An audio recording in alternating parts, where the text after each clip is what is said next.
Hər vaxtınız xeyir. Bugün biz hamımızın içində olan o fundamental istəyə, yəni anlamaq ehtiyacına baxacağıq. Və bu istəyin ən sistemli, ən güclü forması olan tədqiqat dünyasına birlikdə başvuraq. Yəqin ki, cavabınız hədir.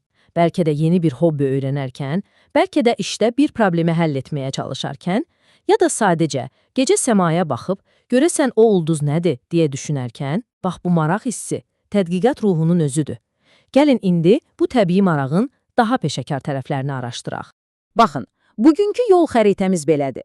Tədqiqatın nə olduğundan başlayacağıq, onun cəmiyyətimiz üçün niyə vacib olduğunu anlamağa çalışacağıq, sonra da onun iki əsas qoluna və aralarındakı fərqlərə baxacağıq. Sonda isə sosial tədqiqatın konkret məqsədlərini daha yaxından incələyəcəyik. Yaxşı, gəlin başlayaq. Tədqiqat deyəndə əslində nə başa düşürük? Bu, sadəcə internetdə nəsə axtarmaq deyil, elə deyilmi? Ondan qat-qat daha dərin bir prosesdir. Deməli, işin əsli budur. Tədqiqat dağınıq bir axtarış deyil. Əksinə, bir detektivin işinə bənzəyir. Məqsədli şəkildə sübutlar toplayırsan, onları analiz edirsən və sonda bir məntiqi nəticəyə gəlirsən. Məqsəd isə həmişə eynidir. Daha aydın, daha dərin bir anlayışa çatmaq. Yaxşı, bəs bu qədər sistemli, bu qədər metodik işə nəyə ehtiyac var? Yəni, tədqiqat cəmiyyət üçün niyə bu qədər həyati əhəmiyyət daşıyır? Niyə ona bu qədər yatırım edilir? Bunun əslində çox sadə, amma bir o qədər də güclü üç əsas səbəbi var. Birincisi, sadəcə daha çox bilmək üçün. Dünyanı, kainatı daha yaxşı anlamaq üçün. İkincisi, real problemləri həll etmək üçün. Düşünün, istifadə etdiyimiz telefonlar, xəstəlikləri sağaldan dərmanlar, hamısı tədqiqatın nəticəsidir. Və üçüncüsü, daha ağıllı qərarlar vermək üçün. Tədqiqat liderlərə və şirkətlərə qaranlıqda addımlamaq əvəzinə faktlara əsaslanaraq hərəkət etmə imkanı verir. İndi təsəvvür edin ki, tədqiqat aləmi böyük bir yoldur və biz bir yol ayrıcına gəlib çatmışıq. Bu yol bizi iki fərqli, amma hər ikisi də çox vacib olan istiqamətə aparır. Sol tərəfdə elmi tədqiqat var. Onun işi gücü təbiətdir.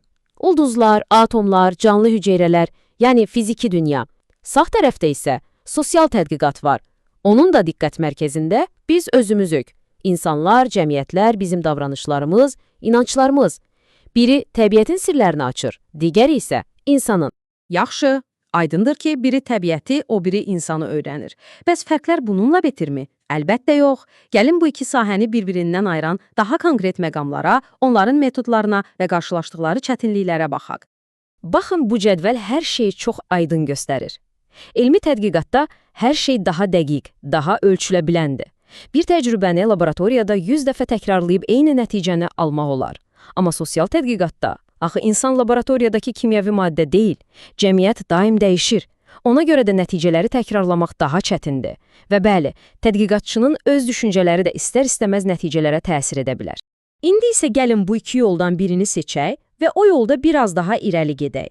Fokusumuzu tamamilə sosial tədqiqata yönəldək. Görək, cəmiyyəti araşdıranlar əslində hansı suallara cavab axtarırlar. Belə çıxır ki, sosial tədqiqatın 4 əsas missiyası var. Hər biri də bir sual növünə cavab verir və bizi addım-addım daha dərin bir anlayışa aparır. Hər şey kəşfiyyatla başlayır. Təsəvvür edin, tamamilə yeni bir mövzu var, heç kimin çox məlumatı yoxdur. İlk tədqiqatçı sadəcə, bir dəqiqə, burada ümumiyyətlə nə baş verir sualını verir. Bu, sonraki araşdırmalar üçün qapını açan ilk addımdır. Kəşfiyyat bitəndən sonra təsvir zamanı gəlir. İndi məqsəd, sanki bir rəssam kimi mövcud vəziyyətin dəqiq bir portretini çəkməkdir. Bu proses necə işləyir? Bu qrupdakı insanlar kimlərdir? Kimi suallara cavab axtarılır, detallı bir mənzərə yaradılır. Və nəhayət, ən dərin qat. Niyə? Artıq nə olduğunu, necə olduğunu bilirik. İndi əsas məsələ bunun səbəbini tapmaqdır. Hadisələrin arxasında dayanan əsl səbəb-nəticə əlaqələrini üzə çıxarmaq məhz bu mərhələnin işidir. Bütün bu biliklər boş yerə deyil əlbəttə. Son mərhələ bu bilikləri real həyata tətbiq etməkdir.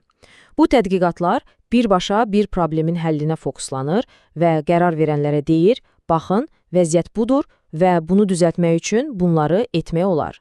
Yəni, konkret, əməli tövsiyələr verir. Bu sitat, məncə, hər şeyi mükəmməl yekunlaşdırır. Elmi tədqiqat bizə yaşadığımız evin, yəni kainatın necə işlədiyini göstərir, sosial tədqiqat isə o evin içindəki bizlərin kim olduğunu və niyə belə davrandığımızı anlamağa kömək edir. Biri olmadan digəri əslində natamamdır. Söhbətimizi yekunlaşdırarkən bir sualla sizi baş-başa buraxmaq istəyirəm. Sizin şəxsən cavabını tapmaq üçün can atdığınız o bir sual hansıdır? Heç düşünmüsünüz? Çünki unutmayın, hər bir böyük kəşf, hər bir böyük tədqiqat məhz elə belə bir sualdan başlayır.